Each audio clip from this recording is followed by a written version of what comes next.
Hello, everyone. I'd like to welcome you to this webinar today and look forward to presenting and hearing your questions. And I'm joined here today with Terry Boharsik, who is the Extension IT Support Specialist.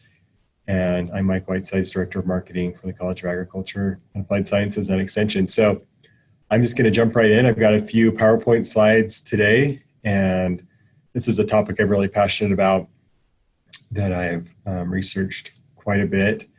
And we're talking about Outlook today, tips and tricks, as well as productivity. So with that, we'll go ahead and get started. And I do want to remind you this will be recorded, as well as if you do have comments or questions, just go ahead and put those in the Q&A box, and we'll get to those as we go. So if you're like me and most people, email is never ending, and there's no stop to when people can send an email. And sometimes it feels like this guy, where you have tons of email coming at you and there's more than you can manage. It's just a huge, time suck, and it can be difficult to organize, to respond, and to be responsive. So my goal today is to give you some tips and tricks to make email more meaningful and easier to use. So let's talk about email, and let's start with the good things about email. It's fast and easy communication. You can communicate with multiple people all at once in the subject line. You can carbon copy folks. You have a written record of what's transpired, so it's great to have that documentation. And then, of course, it's easy to share documents, web links, etc., and really increases the rate at which we're able to communicate. So the bad things about email is it can be very distracting. I know some of us have email alerts that pop up on our phone or on our desktop, and we can be in the middle of something and have email endorphins that go off, and it becomes a distraction. It's also a time suck that you can spend all day in email, literally, and not get any other work done. It can be misinterpreted because the way people write may not be how it was intended to come across. And then sometimes email becomes your work, or when email becomes your work, it usually makes more work because there's generally a task or some type of work associated with the email. So if you're like me, would you like to get fewer emails? I found an article online about 5 ways to get fewer emails that I thought would be interesting to share today. So one is to unsubscribe from newsletters, groups, mailing lists, and notifications. And I'll talk to you a little bit about how to do that. That's something I do almost religiously that's really helped me.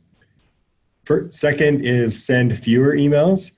So generally, the more emails you send, the more you'll receive. So, if it's better to call on the phone or stand up from your desk and go talk to someone, you've probably just saved time in an email you would have written and one they would have responded to. So sending fewer emails. This is one I actually really like. Don't answer right away, because sometimes things resolve themselves. And I think especially when you're on email chains with lots of people, I found that, if there's an issue and I maybe jump in at the end of the day, most people have chimed in and the issue is taken care of, and I don't have a responsibility at that point to respond. Be succinct. So, don't write 10 sentences when 2 are really needed, and reply to emails in tight sentences. So, don't work your hands or your brain more than you need to, because people don't want to read long emails.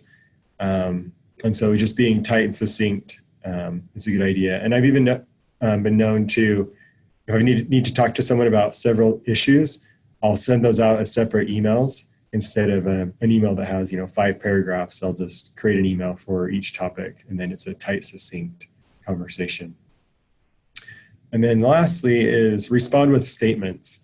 So don't be wishy-washy in your emails, like this example, like, well, maybe 10 or 11, what do you think? Just be direct and say, 10 a.m., let's do it then. Because a lot of time is wasted, trying to plan meetings, or what do you think, or one or the other. So if one person is very, direct and makes a decision, then it just saves time. I guess there's another one. So get personal. Sometimes it's easier to to call or talk face to face, if it's an important issue, or maybe you don't want the issue documented, or 5 minutes talking is going to save quite a while in email, and I think that's almost a lost art. So talking to people or calling them, I think is great. So email alerts, I think we all have seen something like this before that pop up on your screen, email after email, reminder after reminder. And I want to talk a little bit about those. So there tends to be some different tendencies when you get an email reminder in the corner of your screen. One is to check it, ignore it, read it.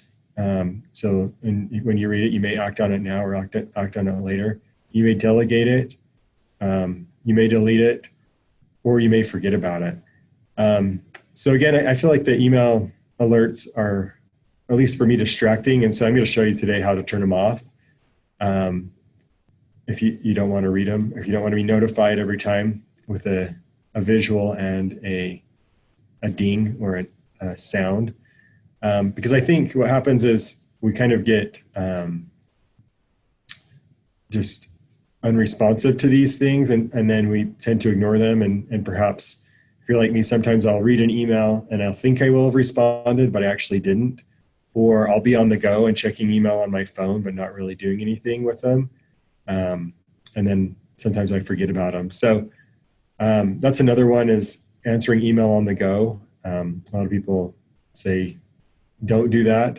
Make email intentional. If you're going to sit down and do email or read email, you need to set time aside to actually act on those emails. So this is a question for the group. The average person checks their email blank times per day. What do you think, Terry? 20. It's a pretty good guess. So I read research anywhere from like 15 to 75 times. But the example I'm sharing is about 15 times a day. But I think if you're add phones in there, it's probably a lot more. So this article out of Forbes says the average person checks their email 15 times a day. However, when people limited to checking their email to just 3 times a day, their stress levels decreased significantly. And that was according to a research study by University of British Columbia.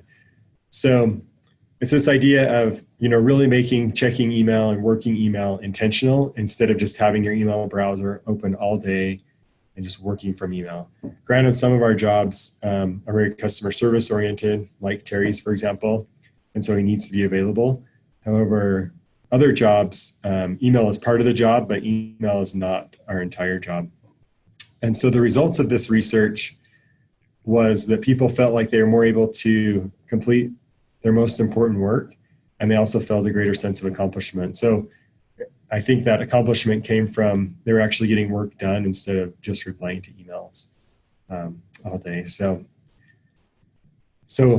as I was mentioning, we need to treat email like a task and create some time in our day to actually do that. So this was some other research or some great tips that I found. Turn off email notifications and be intentional, and I'll talk about that. So I'm even talking about like on your phone. So on my phone, I used to have the little badge that showed me how many unread emails I had. And so every time I looked at my phone for a text or phone call, I would be reminded of all these unread emails. And I decided that was a distraction to me. So I turned that badge off, and it was really nice because then checking my email was up to me, and I wasn't being driven by a phone or a reminder. Closing your email software entirely. When you're done, close it. Out of sight, out of mind. And I think that would be, it's hard for a lot of us to do that, but I would challenge you to try that. Try any of these. Really just, being intentional and turning off your email until you're ready to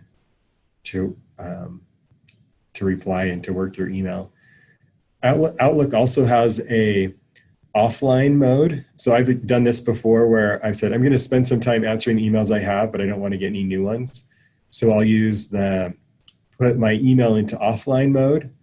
That also means I can't send any emails until I turn it back on, but it's great because I'm able to work through those emails, and then when it's time, I can turn the internet back on basically in Outlook, and it will send my emails I've written and retrieve the new ones. This is a great suggestion. Don't check your email before 11 a.m.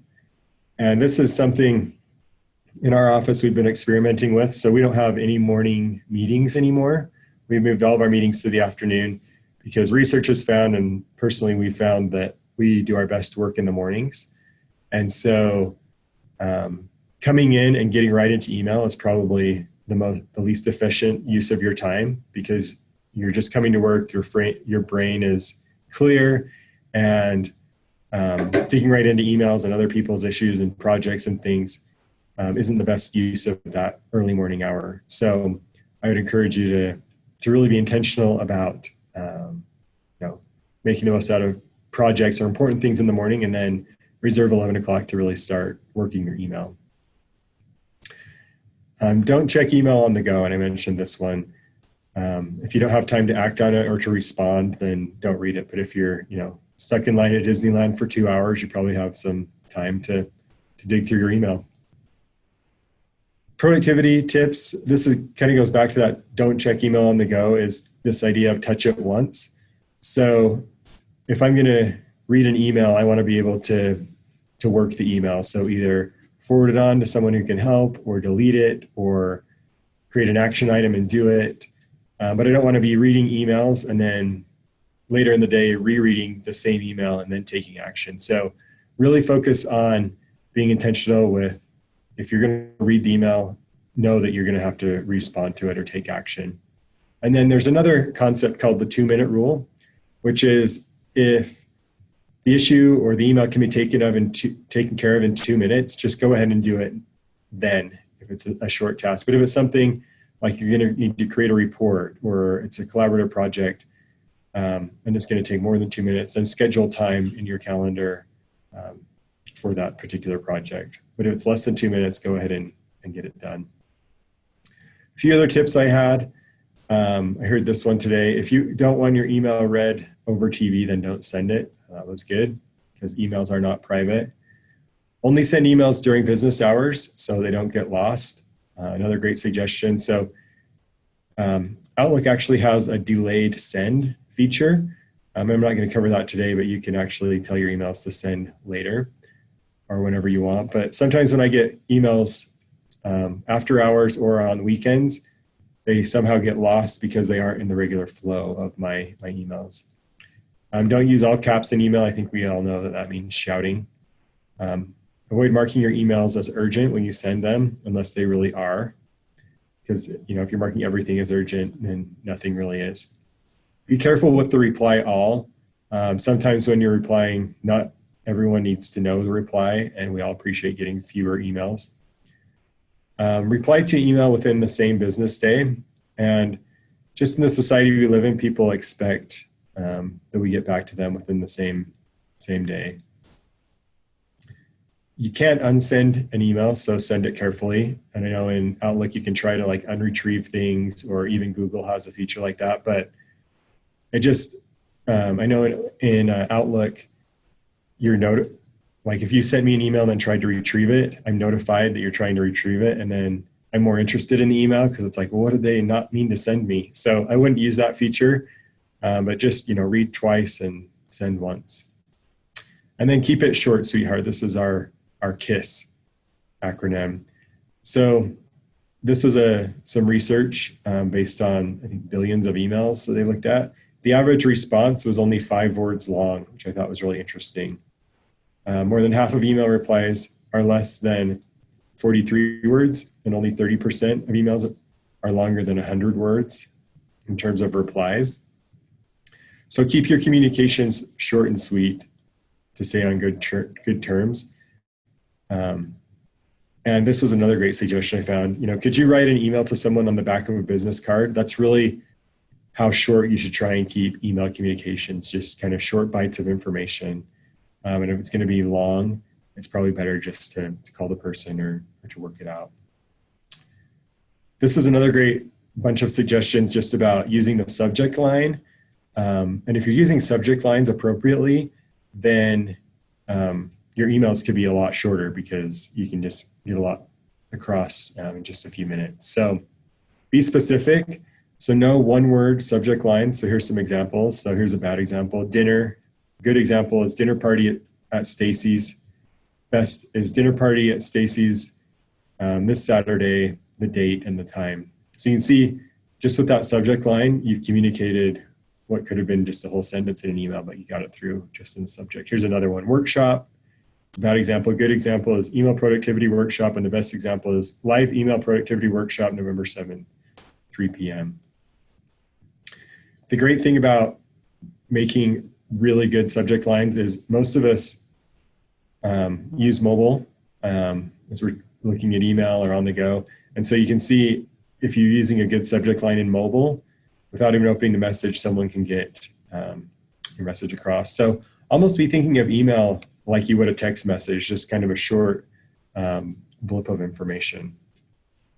And then writing your emails in an actionable format. So you can actually request people to do things in a subject line. So bad example would be Sally, good example, call Sally Sampson, best example, call Sally Sampson, here's the phone number, call her ASAP. And then, if that pops up in someone's email, they may, see that and take action right away. Here's another example, contact list, or good example is import contact list. And then the best example is impact contact list attached into the CRM before this weekend. So I basically communicated everything I needed to in the subject line. So be thinking about how you can use the subject line. It's basically the body of your email to get a point across relatively quickly. So I'm going to jump into the demo portion of our webinar and into Outlook here. And I had to borrow Terry's laptop, which is a PC, because I use a Mac and I wanted to demo this in PC. So just bear with me here. But I thought I would just show some examples of things that I do to kind of clean up my Outlook and just some tools and tricks. So the first one I'm going to talk about is the notifications. And so this one, to turn these off, which I suggest that you do. Again, we're trying to make email very intentional. You come over here to File, and then you come down here to Options, and then you come to Mail. And under this Message Arrival, this is where you can turn off the sound, or you can turn off the envelope icon and the desktop. I think I want the envelope icon. Maybe I don't. I don't want any of them. So that's where I would turn those off. It's kind of hidden, but that's where you would turn this off. So, and then I press OK, that saves the changes. But again, it's File, Options, and then Mail. So that's how you get to that. So that was the first thing I wanted to cover today. So the second thing, you'll notice in some people's email, like this one, there's a circle here, but you can actually add a photo. And I think it's a really great idea just because it makes your emails more personal. I don't think I have an example of one, but if you were to add a photo, you just go up to File, and then you click on this. There's an image here. You click on Change, and then it makes you log in here, but that's where you would upload your photo. So I suggest like a professional looking photo. Keep in mind that it will be in a round. It'll show up round to other people. But I really just think that's a personal touch. An email is pretty impersonal. So anything you can do to make it a little more personal, I think is great. So next I wanted to talk about the email signature. And so the easiest way to set up an email signature is to go out and find one that you like, and you can steal mine if you want to.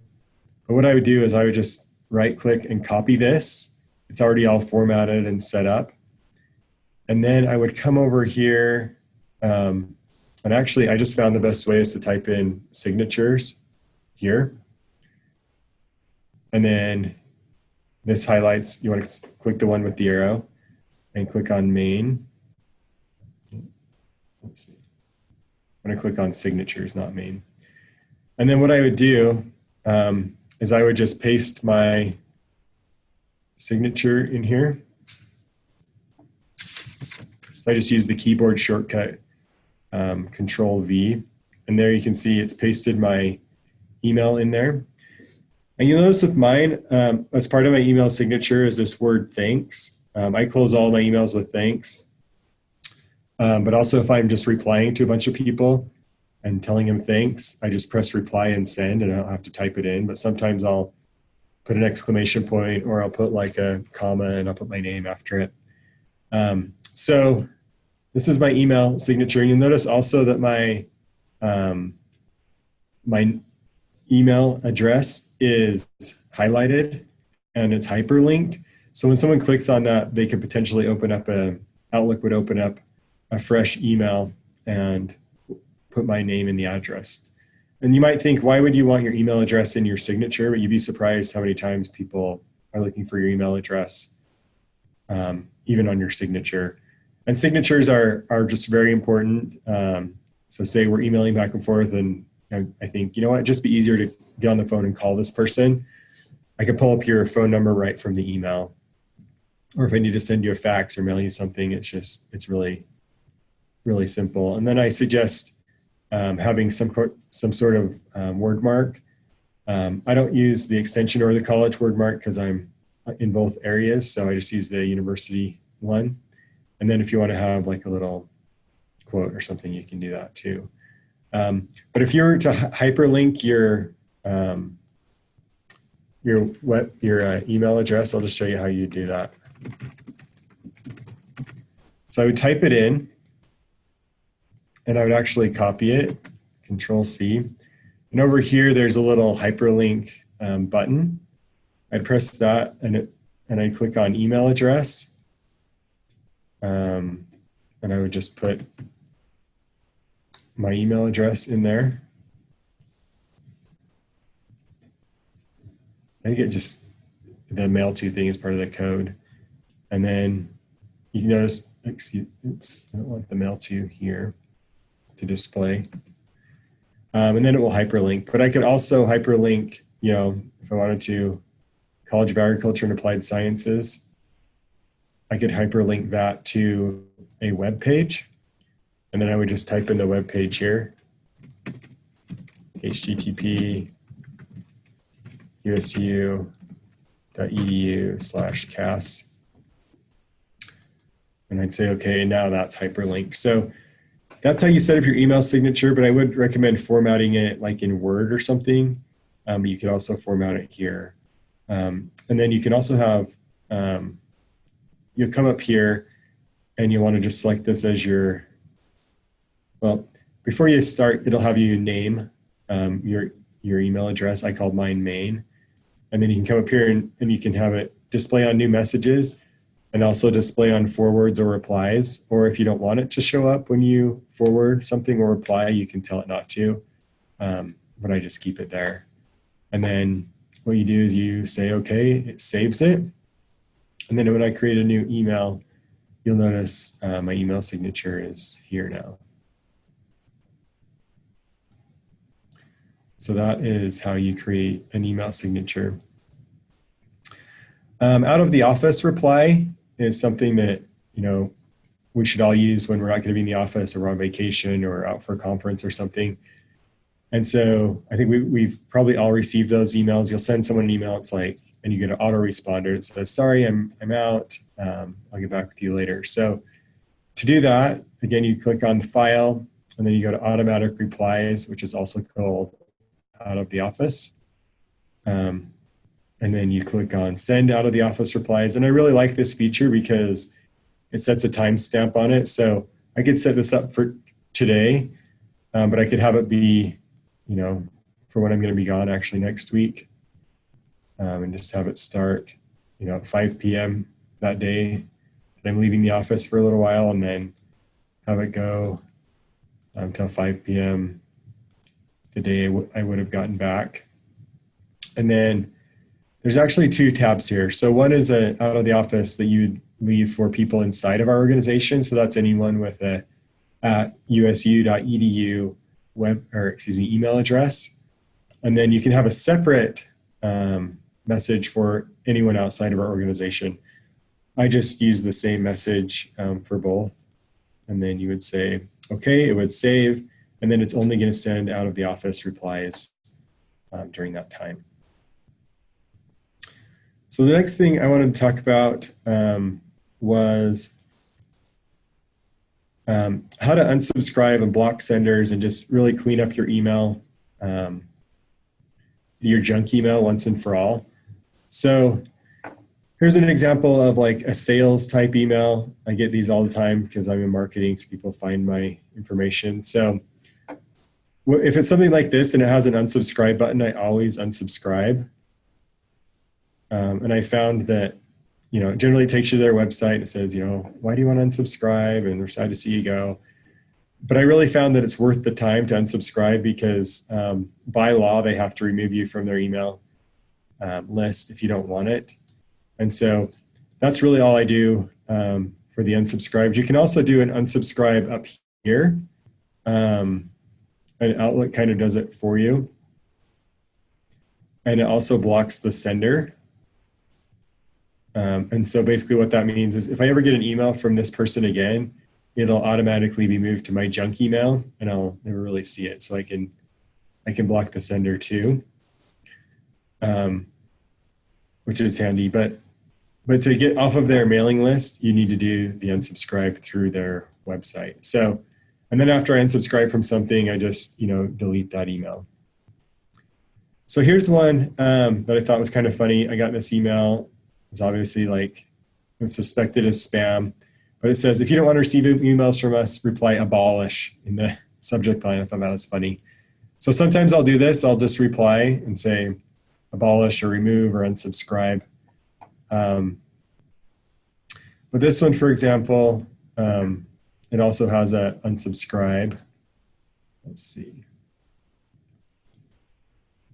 There's one. So this one is a good example of like a sales email I got. And there's no unsubscribe. There's nothing that says like reply with unsubscribe or abolish. And so in this case, what I do is I right click on it and I click on this junk and I click on block sender. And so what that means is if this person ever tries to send me an email again, they'll be sent to my junk email. And so it's as easy as that. And so I would just recommend, like unsubscribing every time you get an email you don't want or marking it as junk. And then that'll block the sender as well.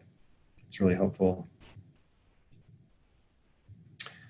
Next thing I want to talk about is rules. And rules are kind of a cool thing. And what a rule is when you get emails from certain people or certain organizations or lists, you can tell Outlook to put them in a specific folder.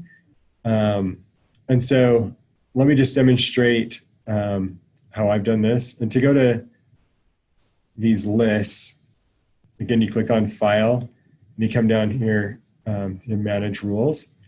So these are all the rules I have. And my favorite one is all of the listservs that I'm on that end in @lists@usc.edu. So I'm on the AG list, I'm on the FCS list, I'm on the all extension list, I'm on the campus personnel list. And so what I've done is I've put these I created a rule, and it says if I get an email that has this email address, extension campus personnel lists.usc.edu, then it moves to a folder I called lists.usc.edu.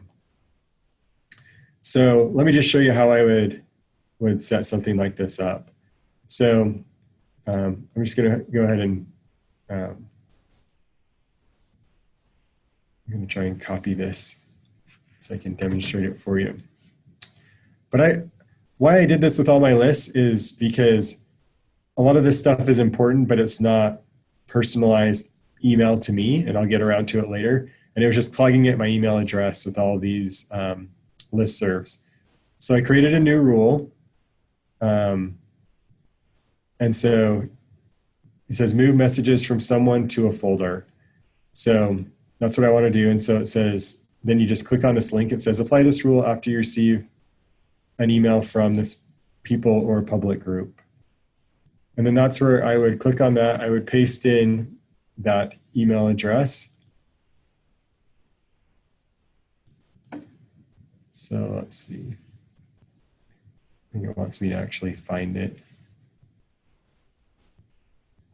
Whatever that one is. So we're just going to do the extension one, or the College of Ag one, an extension. And then I want to move it to a specific folder. So I would create a folder in my inbox called USU lists, for example.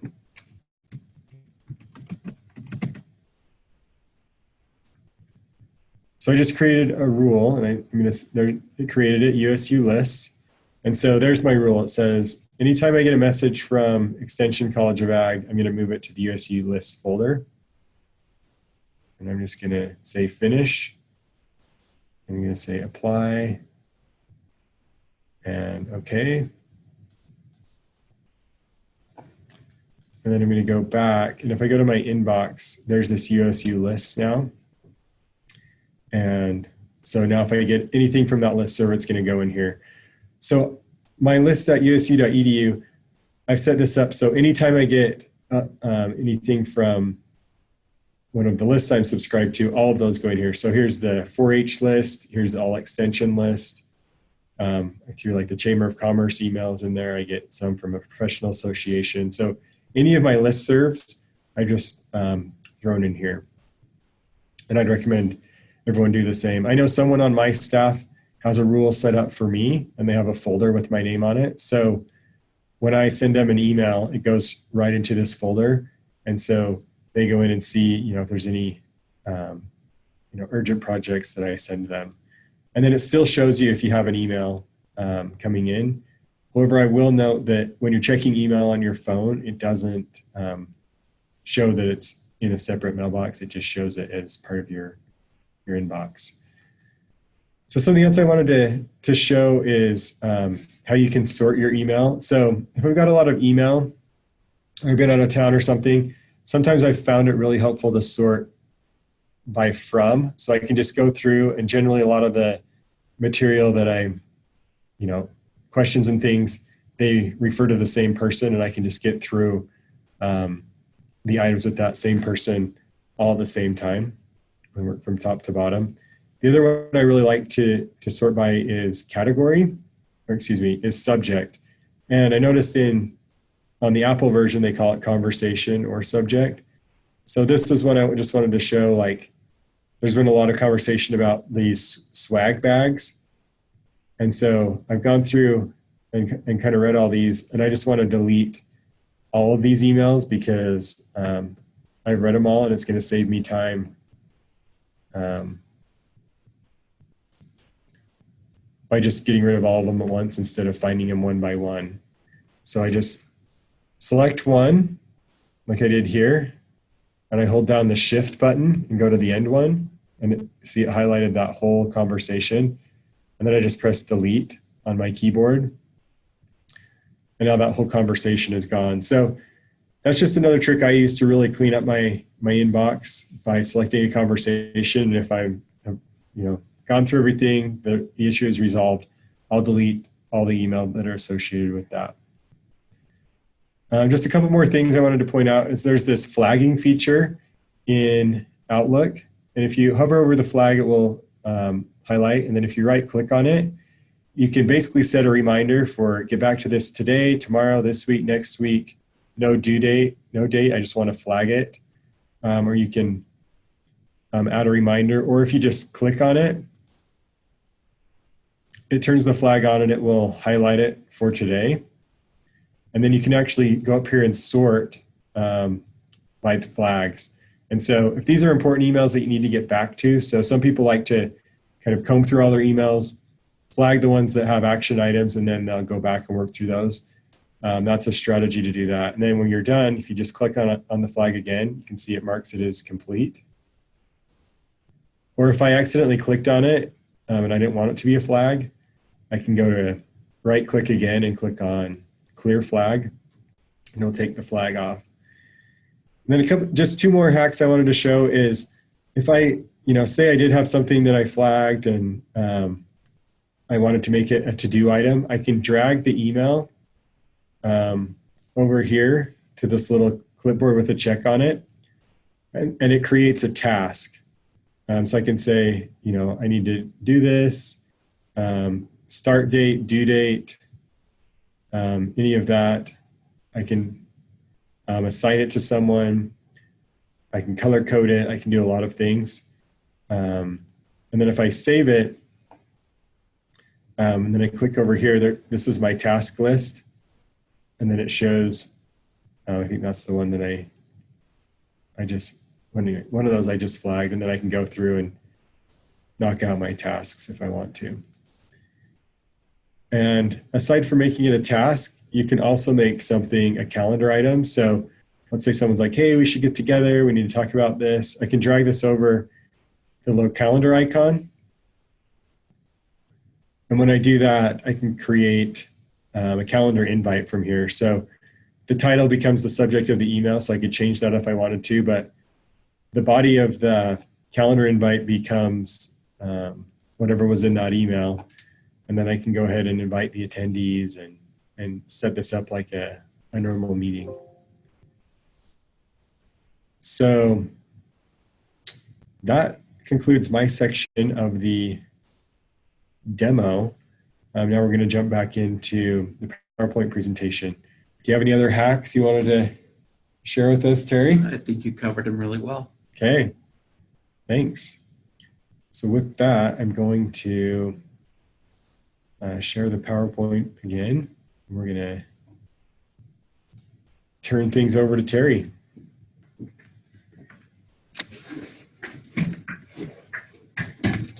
All right. Hi, everybody. A lot of you probably already know me. I'm the IT support specialist for Extension.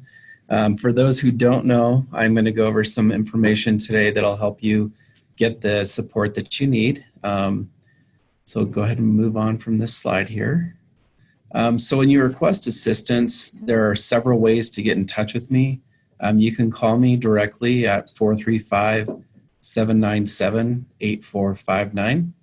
I also have my email address is terry.boharsic@usu.edu. If you need to call me with something urgent, you can call my cell phone. That number is 435-230-8417. And if you could just respect the urgency of that would be great. You can also go to the MyTech website. It's https://mytech.usu.edu. You will need to log in with your A number and password in order to access that. And then what will happen is you'll put your name in to the fields that are there, and it'll bring up my picture, and then you can create a ticket from there. There's a short description field, and there's also another field that you can add more information, more detail. I do prefer emails if at all possible, because I am very responsive with email most of the time. You can still contact me in other ways. I'm not going to argue that point, but I do prefer emails. When you do contact me, please try to provide as many details as possible, as well as any screenshots that will help me troubleshoot your issues. A lot of times I have people contact me saying I have a problem, and they're not really specific, and I can start researching things if I have a little bit more information, and that'll help me with getting a solution for you much faster. There's things that I am not able to help with. I cannot make password changes. That actually is something that the service desk has to do. Their phone number is there. It's 435-797-4357. Or you can email them at servicedesk@usu.edu. They also have a live chat option, and there's the URL right there that you can click on and be able to chat with somebody at the service desk, and they will help you with whatever they can help you with as far as those needs go. I actually used to handle OU Campus with the Extension websites, but I no longer do that. So you would need to contact Travis Harley. I have his email address, travis.harley@usu.edu, or you can call him at 435-797-7609. That's the same number as Kirk Salisbury. They both share a phone. So if you get confused by a message on there, just realize it's for the both of them. I cannot handle county network issues. Most of the counties have and support their own networks, and any of the questions would need to be addressed to the county IT support. If you have any questions or you're not sure, just get in touch with me and I'll make sure that I can figure out if it should be a county issue or not. But feel free to reach out to me if you need help with that. There's also another thing that I am not always able to configure printers because I may not be able to get to the printers over a remote session, or I don't have all the information I need to get to them. Typically, printers will have what's called a host name or an IP address. They actually have both. And I would need that information to be able to help configure a printer. And as far as that goes, there is a way to print up a configuration sheet that I would have to walk you through that to help you with that. Things that I can help with. So I do help uninstall and install software such as Office, Adobe Creative Cloud, and any other software that you may need to have installed. There's other things in there too. Those are just the two big ones that I usually help with. I can help you order new computers, help you find a computer within your budget. So if you give me your budget, I can look for computers that would match that. I can help you through the order process using EasyBuy. And then typically I'll have you ship the computer directly to my attention. And then what I'll do is I'll configure it for you and then send it back to you. I am the person that reviews and approves calendar events. So if you ever have events that you put on the calendar and there's needs to be changes, just send me an email and let me know. I do like to know the exact day of the calendar event because then I can track it down a lot faster that way. I help with all the Extension Canvas courses. So I do the customer service and the technical aspects for home buyer education, food safety managers, and pesticides. There's some additional courses in there under the food safety or the food portion of that. And those are the main three that I support. There also are some other ones, some newer courses that are coming up that I'll be helping out with as well. So again, if you have any questions or not sure about something, just contact me and let me know. Okay, and there's some other things I can help with. I can have you send me computers and I can wipe them and then get them to surplus for you.